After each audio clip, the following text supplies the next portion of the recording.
Acts 20:35. Remember that our Lord Jesus said, more blessings come from giving than from receiving. The other versions would say it is more blessed to give than to receive. More blessings in giving. And this means in giving things, help, in giving time, in giving love. Hindi lang limitado sa mga material na bagay ang ibig sabihin ng giving. More blessings in giving. Dear Lord, we ask for a simple message, one that will touch our hearts and move us to doing the right things in our daily lives. Kayo po ang mangaral, turuan niyo po kami, at sa sandaling ito pakalinisin upang maging tama at mainam na sisidlan ng iyong karunungan ang aming isip. Guide us, take us by the hand, lead us. In the name of Jesus, your Son, we pray with thanksgiving. There is more blessing in giving because giving is commanded by God. Yung pa lang, blessing na kasi utos ng Diyos. Pag sinunod mo, naintindihan mo o hindi, alam mo man ang kauuwian o hindi, siguradong blessing yon kasi utos ng Diyos na tayo'y maging mapagbigay, palabigay. And giving is exemplified by God. Siya na ang nanguna, nagbigay ng halimbawa sa pagbibigay. John 3:16, for God so loved the people of this world so much that He gave. Ganon na lang ang pag-ibig ng Diyos sa sangkatauhan at ibinigay niya at ang kasunod na ay ang kanyang kaisa-isang anak. Ang pag-ibig ay nangangahulugan ng pagbibigay. At ang Diyos na ang nanguna at nagbigay ng ganitong halimbawa.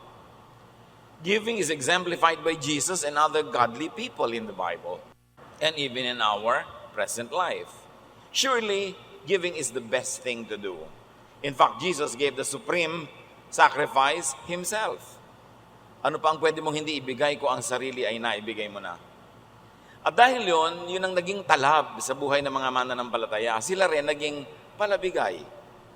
Acts 2:44-45, all the Lord's followers often met together, and they shared everything they had. They would sell their property and possessions and give the money to whoever needed it. Hindi communism o socialism ang umimbento ng ganitong economic and social norm. Ang mga mananampalataya kay Jesus ang nagpasimula nito. Ang mga tunay na mananampalataya ay nagturingan na magkakapatid at ang kulang ng iba ay ibinibigay nung may sobra. At dumadating pa sila sa punto na nagbebenta sila ng mga lupain, mga ari-arian para itustos at ibigay sa mga nangangailangan. At ang kasunod na sinabi ng mga verses na ito, and the church grew. And the Lord added to their number daily those who were being saved. At ang kanilang preaching ay hindi salita, kundi gawa. At anong gawa ito? Pagbibigay sa kapwa. Sino nga naman ang aayaw na sumali sa ganyang uri ng kapatiran kung nagbibigayan at nagtutulungan? At ganoon na lang ang kanilang pagkaunawa ng kabutihan ng Diyos na dinaan sa pagbibigay ng kanyang anak na si Jesus, kaya ang bunga ng kanilang pananampalataya ay pagbibigay din. Kaya madaling malaman kung tayo'y tinatablan ng paniniwala natin kay Jesus, tayo'y nagiging mapagbigay. There is more blessing in giving because God promises to bless the giver. Hindi lang naman niya inutos, bagamat utos pa lang sapat ng dahilan para gawin, pero meron pa yon nakakambal na pangako na pagpapalain niya ang mga palabigay.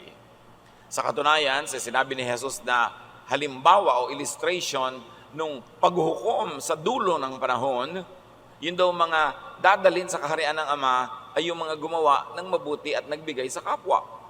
Matthew 25:34 and 40, story ito ni Jesus. Then the king will say to those on his right, my Father has blessed you. Come and receive the kingdom that was prepared for you before the world was created.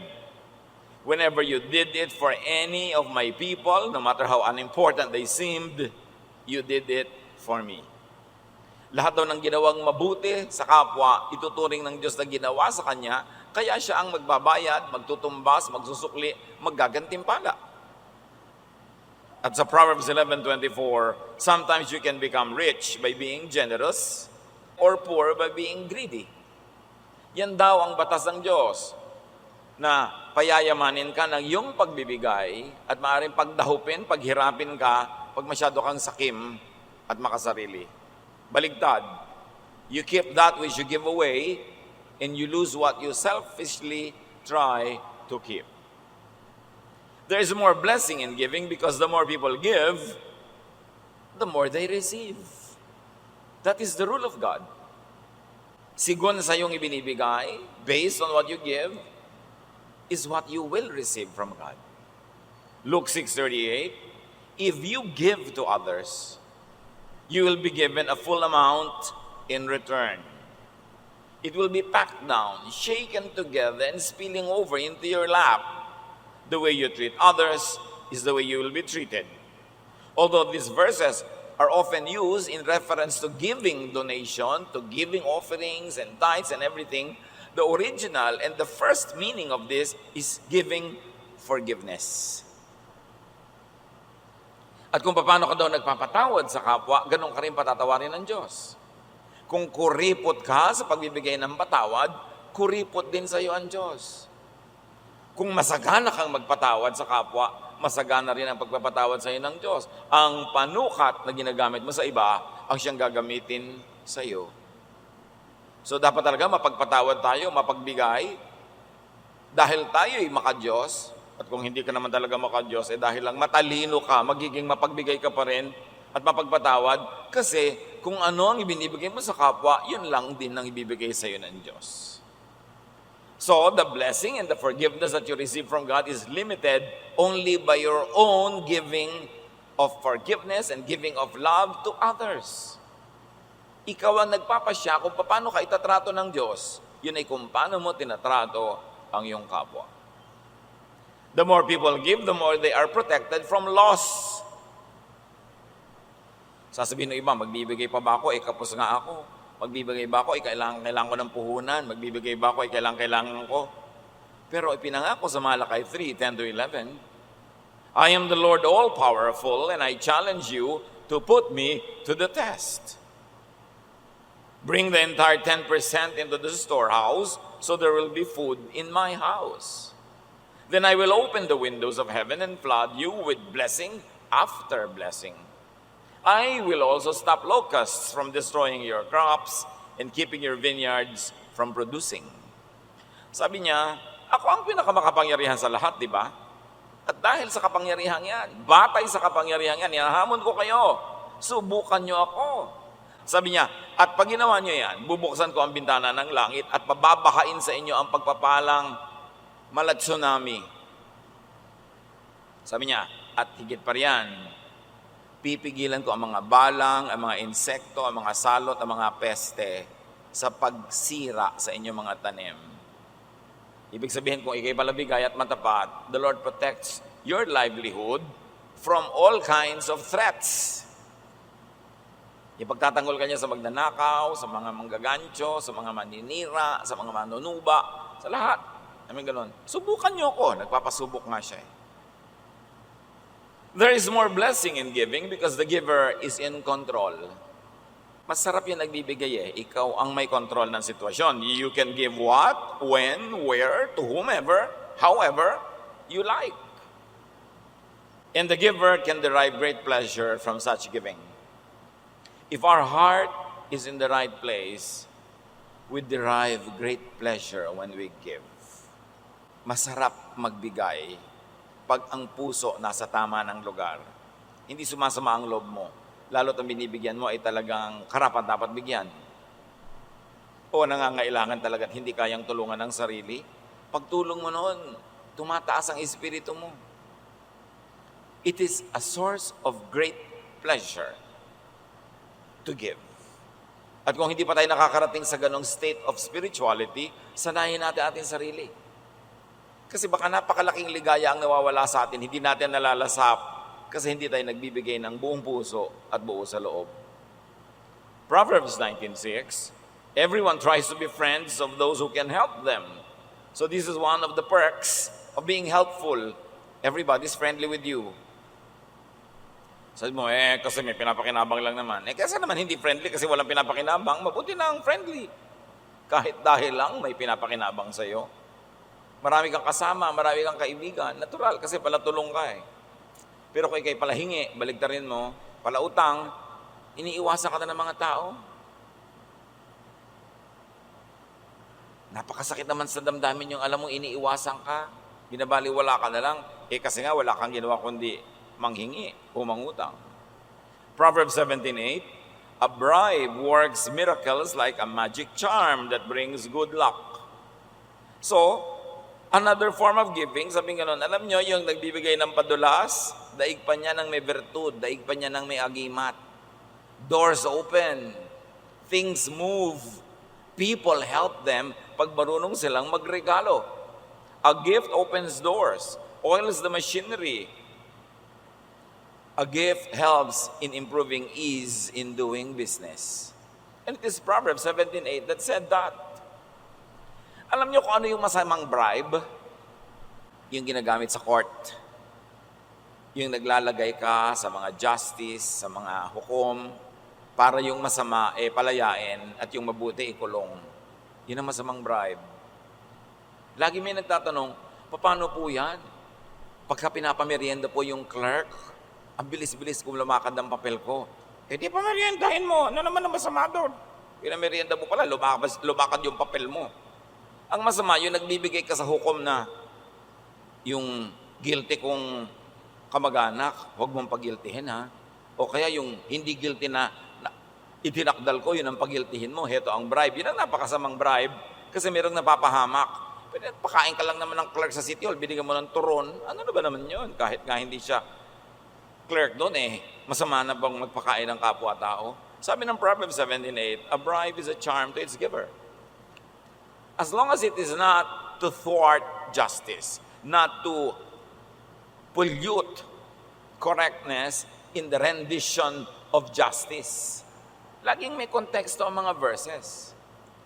There is more blessing in giving because deeper happiness, deeper satisfaction is not in keeping but in giving.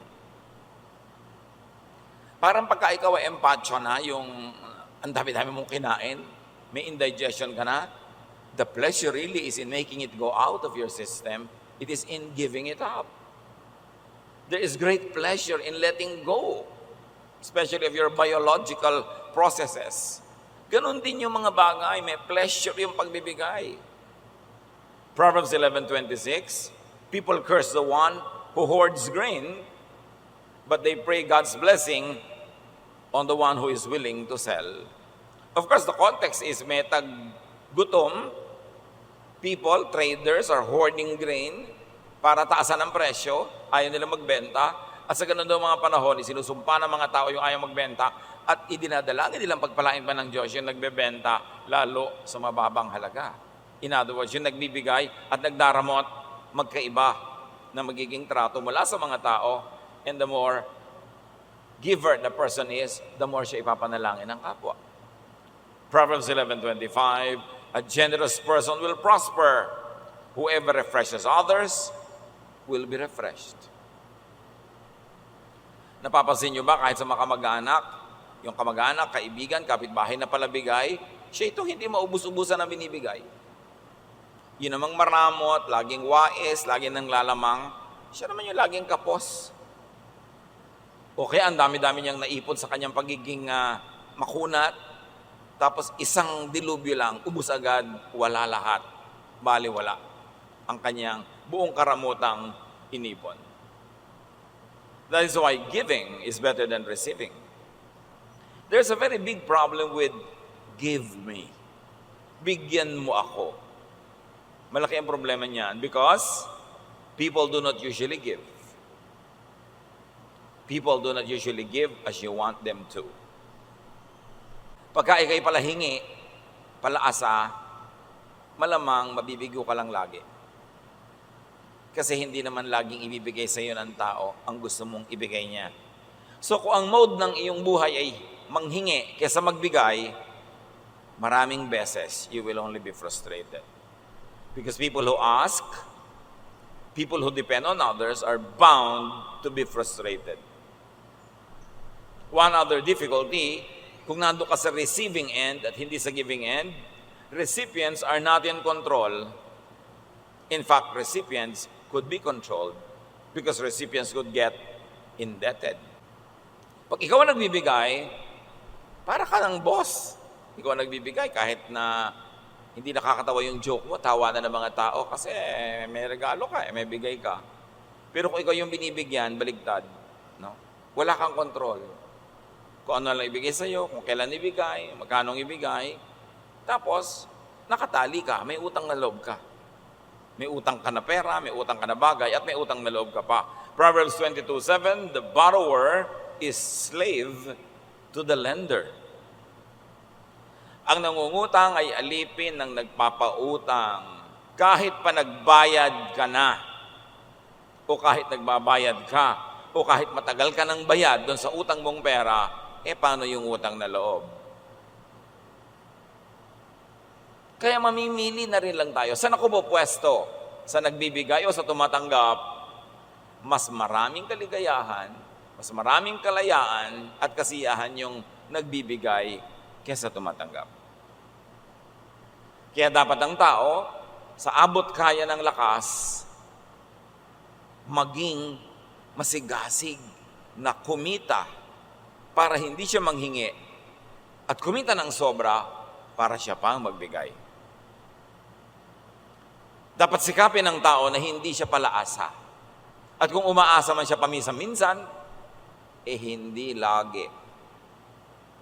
At kahit siya umaasa at nabibigyan, nagsusukli siya kahit paano. Hindi yung pagka nagsalita yung nagbibigay sa iyo, para ka ng pinitpit na luya, wala ka nang masabi. Bow ka na lang ng bow kasi get ka ng get. It's not a dignified way to live. To be receiving all the time. Unless you're too old, too young, or too sick. And I always emphasize that. Pero ang dami-daming malalakas ang katawan, palahingi. Sila pa yung malakas gumastos. Sila pa yung tampurista pag hindi nabigyan. At sila pa yung maluho. Ephesians 4:28, if you are a thief, quit stealing.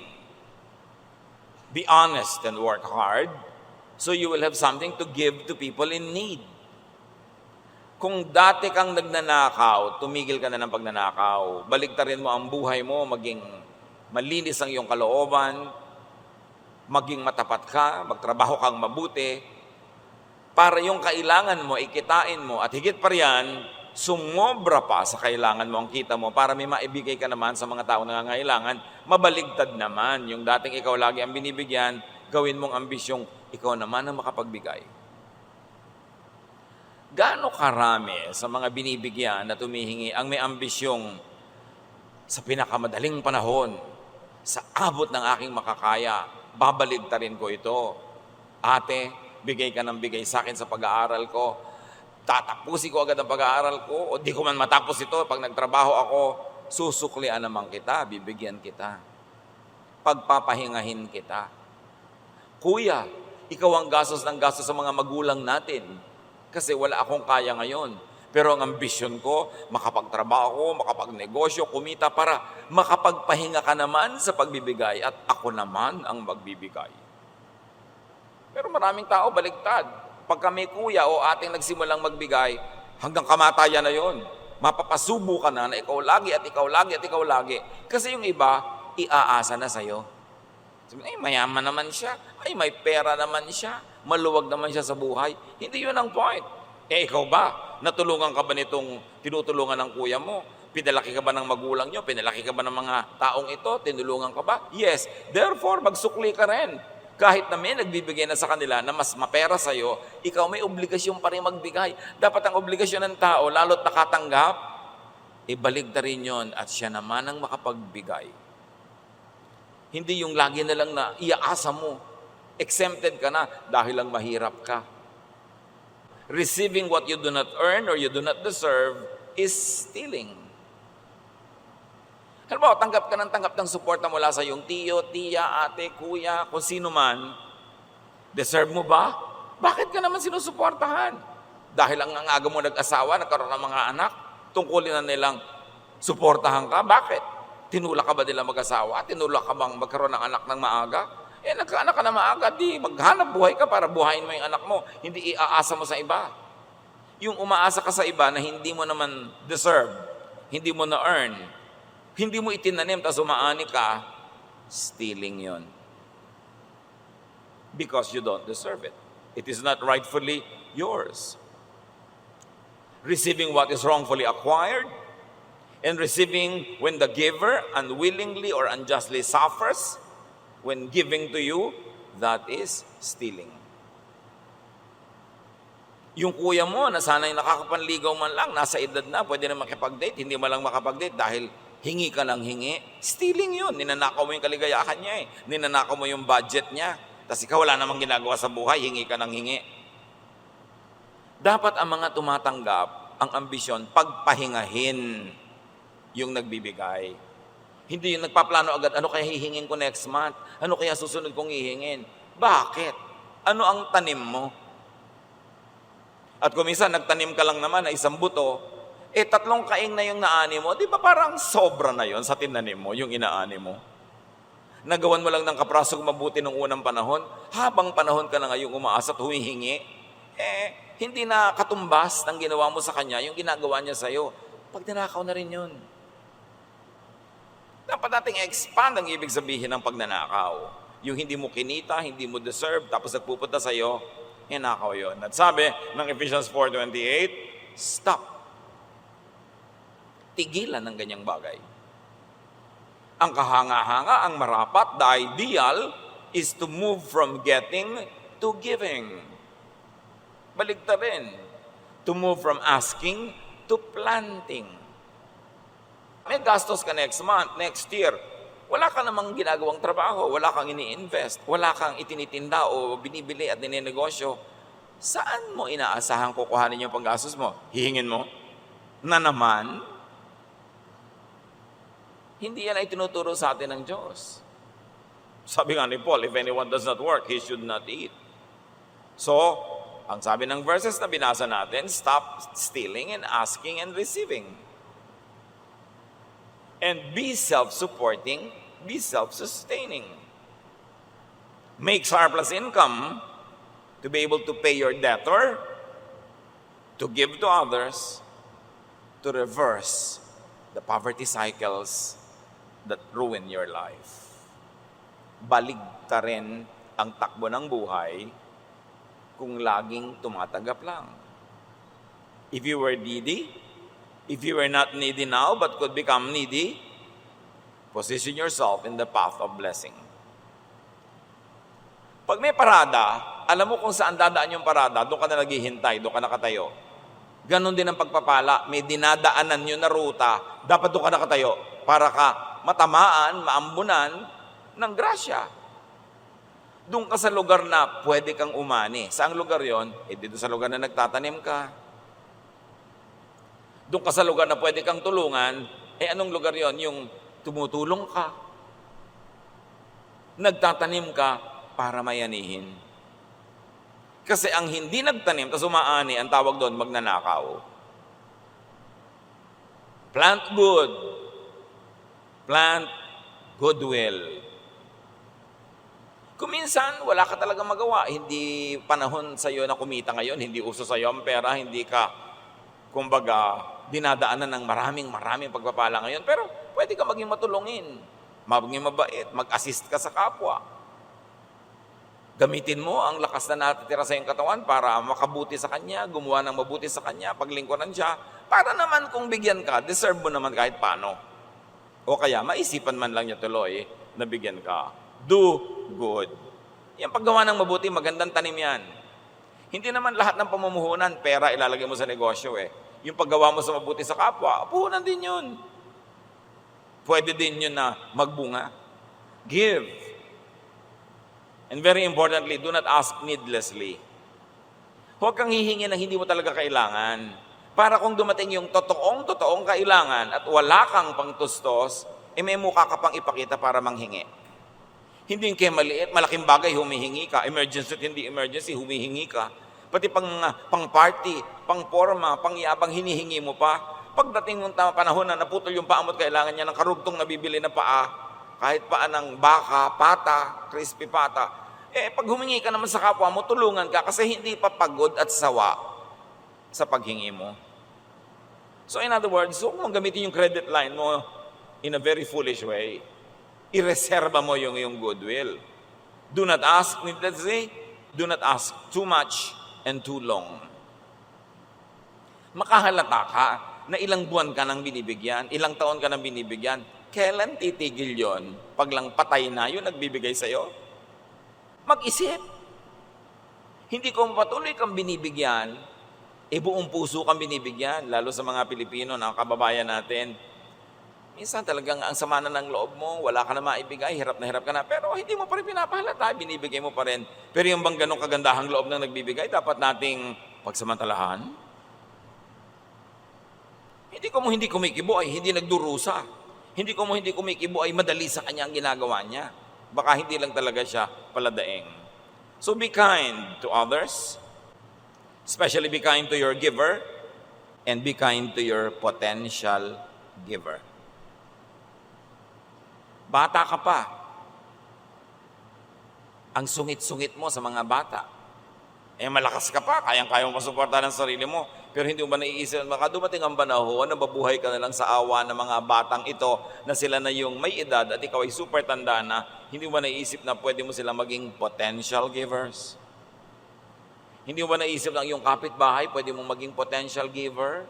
Kung wala kang kotse, wala kayong sasakyan, malayo kayo sa sibilisasyon, tapos madaling araw, naghihingalo ka, madala ka man lang niya sa ospital dahil meron siyang sasakyan. Hindi mo siya kailangan ngayon, ibig sabihin, hindi mo na siya kakailanganin kahit kailan. Kaya napakalaking kahangalan na makipag-away sa kapitbahay.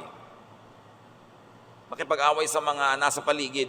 Kasi pag bigla ka nanigas at nagpagulong-gulong dyan, yung nasa paligid mo dadampot sa'yo. Be kind to your potential givers and helpers. Proverbs 11:17, kindness is rewarded. It's a rule. If you're kind, you'll be rewarded. Hindi laging doon sa ginawan mo ng mabuti dadaan ang pagpapala sa'yo, kuminsan sa iba, pero babalik at babalik sa'yo ang inihagis mo sa langit. Kung ang inihagis may kabutihan, kabutihan ang babalik sa'yo. Pag ang inihagis may kasamaan, kasamaan ang babalik sa'yo. Kaya yung mga tao nagtataka, bakit kaya nagkakaganito yung buhay ko? Isipin mo kung anong inihagis mo ng araw sa langit. Kasi kung yan ang bumabalik, ibig sabihin, yan ang hinagis mo. Hindi naman pwede magkamali ang Diyos. Yung hinagis mo sa iba tumama. God is just. Galatians 6:7, you will harvest what you plant. Especially self-reliance and non-dependence. Pag sinanay mo ang sarili mo maghanap buhay, sinanay mo ang sarili mong magtiis kung wala, huwag manghingi na manghingi lagi, sinanay mo ang sarili mong maging productive and fruitful, babalik at babalik yan. Invest in yourself. Train yourself to be fruitful para hindi ka humihingi, ikaw pa ang nagbibigay. 2 Corinthians 9:6, remember this saying, a few seeds make a small harvest, but a lot of seeds make a big harvest. Konti ang tanim, konti ang ani. Maraming tanim, maraming ani. Invest in, give to many ventures. Give to many potential helpers and givers. Ecclesiastes 11:1-2. Be generous and someday you will be rewarded. Share what you have with 7 or 8 others because you never know when disaster may strike. Sabing ganun. Maging palabigay ka at magagantimpalaan ka pagdating ng araw. Magbigay ka sa 7, 8 iba-ibang tao kasi hindi mo alam kung sino dyan ang magsusukli, kung sino dyan ang magbabalik sa'yo. So don't put all of your eggs in just one basket. Don't be kind and nice to just one person. Paano kung pagdating ng araw, selfish pala siya? O nagkaroon siya ng asawang selfish, edi wala ka na. O ang bait-bait niya, bigla siyang nadaganan ng natutumbang puno ng kamatsile. natusok siya ng tinik ng kamantsili at na-infect siya at bigla siyang namatay, o di wala na, kaisa-isa lang yung minahal mo, namatay na, wala na. Kaya sabi, damihan mo. Be kind to many. Ganon din yung negosyo. Huwag lang isa. Diversify a little bit. Para pag hindi uso yung isa, hindi kumikita, may isa ka pang pwedeng asahan. Don't put all of your eggs in one basket. At huwag kang kung may isang ginawang tama ay tama na. Dapat sige ka pa ng sige. Kasi hindi natin alam kung alin sa mga project natin ang magkiklik. Ecclesiastes 11:6, plant your seeds early in the morning and keep working in the field until dark. Who knows? Your work might pay off and your seeds might produce, or whether both will do equally well. So, ganun, may ginagawa ka ng ganito, may ginagawa ka pang iba. Hindi isa lang. Para pag inabot ng dilubyo yung ginagawa mong isa, may isa ka pang pwedeng sandalan at asahan. And remember, in the context of our topic, giving is actually investing. Kaya mga maramot, hindi nagbibigay, ang totoo, hindi sila namumuhunan, so huwag silang umasa ng tubo. Huwag silang umasa ng harvest kasi hindi sila nagtanim.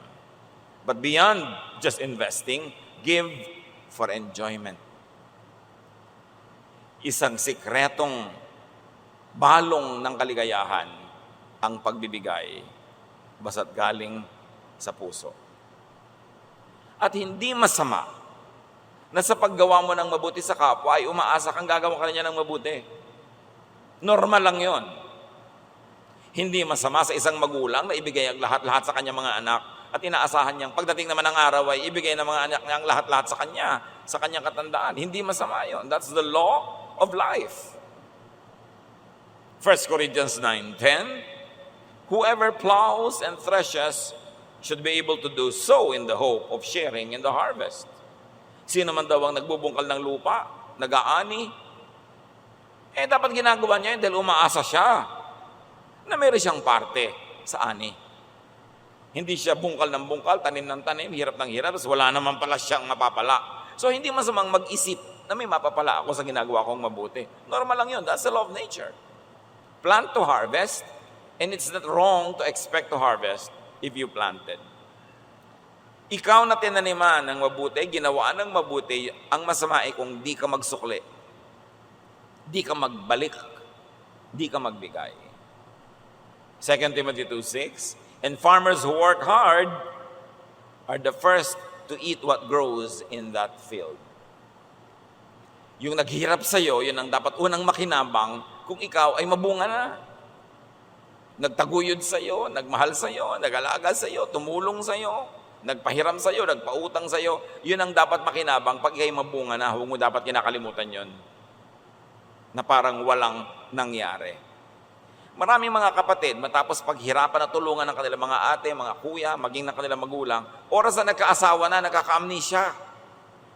Wala nang alam na gawa ng mabuti, kundi asawa niya. At kung nagkaanak, yung anak niya, nakalimutan na yung magulang, nakalimutan na yung mga tiyo, mga tiya, nakalimutan na yung ate at kuya. Kasi ang mundo niya, umikot na lang sa kanyang asawa at anak. No. Gawan mo ng mabuti ang iyong asawa at anak, pero huwag mong limutin ang lahat ng tumulong sa'yo. Kailangan kasama sila sa ani, kasi sila ay nagtanim. Kaya masama naman yung asawa ka ngayon, sinosolo mo na lang tong asawa mo, sinosolo mo ang kita niya, inilalayo mo sa mga kamag-anak. Bakit? Ikaw ba nagpaakalaki dyan? Ikaw ba nagpaaral dyan sa napangasawa mo? Hindi naman. Tapos gusto mo, ikaw na lang aani? Tanim mo ba yan? Dapat ang tao lumalagay sa lugar.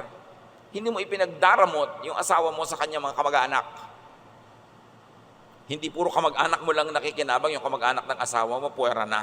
Lahat ng tumulong sa inyo, kaysa lalaki, kaysa babae, pare-pareho yung susuklian. Dahil lahat ng nagtanim, sabi ng Diyos, dapat umani. Receiving without giving back does not complete the cycle of receiving and giving. It does not complete the circle of life. So be grateful, be generous to those who helped you and who are still helping you. Beneficiary, give back to your benefactor. Recipient, give back to your giver. Give to others, even to those who have not given to you, so that you could start another cycle of planting and harvesting. Kung meron tayo dahil pinapauso yun yung pagiging mapagbigay, hindi pagiging maramot. Kasi kung minsan, pag naging madamot ka, yan ang kokopyahin ng lahat. Lahat madamot na. Pero pag may nagbigay, lahat naman nagbibigay din. Magpauso tayo kung ano yung mabuti, kung ano yung maganda. And those who are blessed should expedite becoming blessings themselves. Pagka ikaw ay tumatanggap, dalian mo yung panahon na matatapos ang pagtanggap mo para mabaligtad mo na ikaw naman na magbigay. Dapat goal natin yon. Ang aking pangarap ay tumigil umasa, tumigil humingi, kundi mabaligtad dito. Ako naman ang makapagbigay. Ako naman ang pwedeng asahan. That is the circle of a godly life. From receiving to giving. And that is what God would like to see happening in our lives. Panginoon, turuan niyo kami na i-apply ito sa aming buhay. Papaano mapapaluwag namin ang buhay ng lahat sa paligid sa pamamagitan ng magiging mapagbigay at hindi pala asa lamang. Balansehin namin, Panginoon, na sa bawat tinatanggap namin, meron din kaming ibinibigay. At dan sa gayon, maluwalhati kayo. And the laws that you have crafted, that you have created, that govern life, will be implemented. And this life will be in order. Abundant, happy, restful. Pag-isipan natin, mga kapatid, ang mga bagay na ito at higit sa Diyos ang kakayahan na ito'y mailapat sa ating pang-araw-araw na buhay. Lord, as your people ponder this wisdom, let your voice be heard. Teach us how to make it personal, how to apply it in our daily life.